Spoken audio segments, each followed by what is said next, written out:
Good morning, good afternoon, or good evening, depending on what time of day you're watching this. My name is Tony Spagnuolo. I'm with Spagnuolo & Company Real Estate Lawyers. Today we're going to talk about how to read a title search, what the information is that's on there, that's common anyway. We're going to try and answer about 90-95% of the questions we typically receive. If we try and answer them all, you're going to be bored of me after a while. So we're going to keep it fairly short if we can. We'll give you some contact information at the end so you can call us and ask us any specific questions. But what we've done is we've created this title search. This is a fictitious document, it doesn't really exist. The top part here you can pretty well ignore. This just has our name as the lawyers who prepared the document at the U.S. Minister of Land Title Office, has a title number, that kind of stuff. Really where you need to start paying attention is right here. This is a registered owner of the property.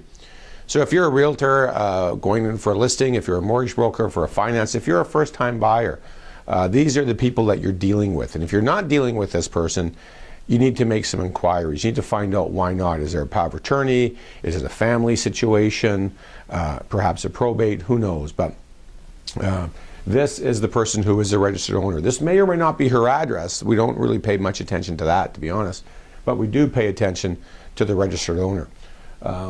Down below that, we have the legal description of the property. Every property in this province has both a civic address and a legal address. And when we're dealing with the documents, we're dealing with the legal description.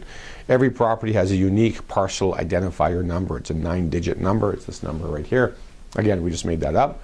And the rest of it. So that's the address that we use when we're transferring title.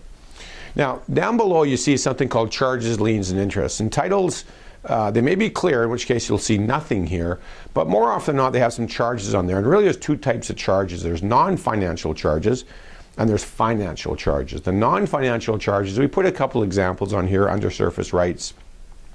There may be a covenant, an easement, a right-of-way, things like that. And those are non-financial charges. No money owing under any of those things. But what they do is they give to various parties certain rights to the property, hydro, TELUS, Shaw, in terms of utilities, perhaps a city or municipality, provincial government, could be a railway if you're in Vancouver Island.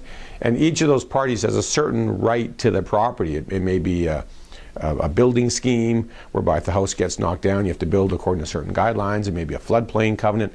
The only way to really know is to order those from the Land Title Office. And we encourage all our realtors and buyers to order these once they know they're going to buy the property. It's about $25 per charge, give or take.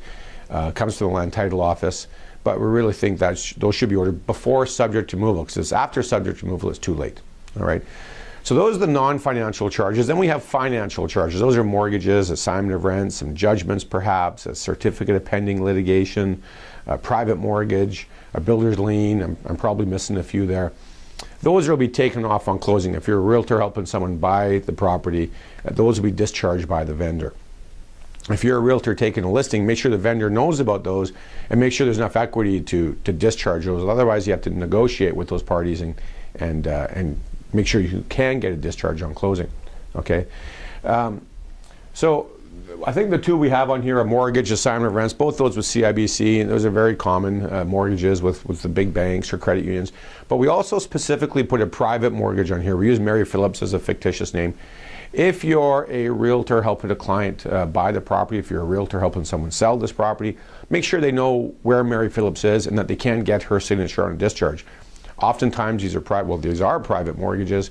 Mary Phillips may be deceased, no one's paid attention to her contact information. The clients may have paid that mortgage out years ago.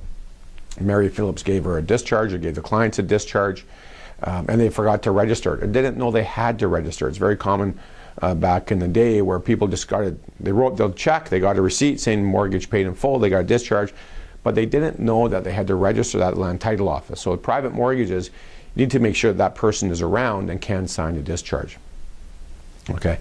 Down below, you see a duplicate in the feasible title. Don't worry about this priority part. Your lawyer will take care of that on closing if there's any issues with the priority of charges. Transfers, pending applications, usually nothing much comes up there, but this is important, this duplicate in the feasible title. Once a year, we'll see a title search. This is, after seeing 4,000 or 5,000 every year, where that's issued to somebody. Back in the day, people didn't grant a mortgage to a bank. They took out the duplicate and they gave it to the bank or to the lender as security. Very first deal we ever did in my dad's house, my parents' house in East Vancouver, they borrowed money from a bank. They got the discharge or the duplicate back from the bank. They didn't know at the time It wasn't my fault, I wasn't around at the time. But they didn't know that they had to register that duplicate back at the land title office. So we had to go to court to get a new one. It was misplaced.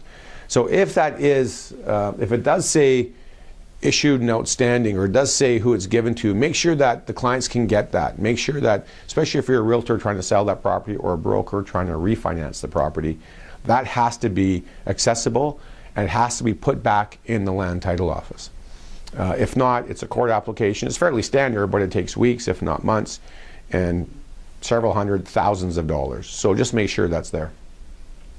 So that's in a nutshell what you're going to see on 90% of the title searches. I'm sure you have some questions or maybe specific things, development permit charges or things like that. Give us a call. Our contact information will be on the screen. It's bcrealestatelawyers.com. If you click on that page, my direct phone number is right on the first page. So call anytime. Thanks. Have a great day.